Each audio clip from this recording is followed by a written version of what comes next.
Hello. Wikipedia's picture of the day, January 7, 2020. Today's video is about Kifli. Kifli or kipfel is a traditional yeast bread roll that is rolled and formed into a crescent shape before baking. Crescent-shaped pastries are considered the oldest surviving pastry shape and are believed to represent an ancient pagan tradition involving offerings to the moon goddess, Selene. Pastries of similar shape have been baked since at least the 10th century. Kifli was likely traditionally baked in monasteries for Easter. It is a common type of bread roll throughout much of Central Europe and nearby countries, where it is called by various names.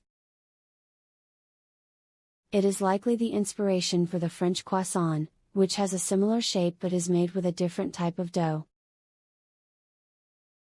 This picture shows 5 Serbian kifli made with spelt flour, filled with sheep cheese and topped with sesame seeds, baked for Eastern Christmas, which falls on 7th of January according to the Julian calendar. Thanks for watching. And don't forget to like, comment, and share.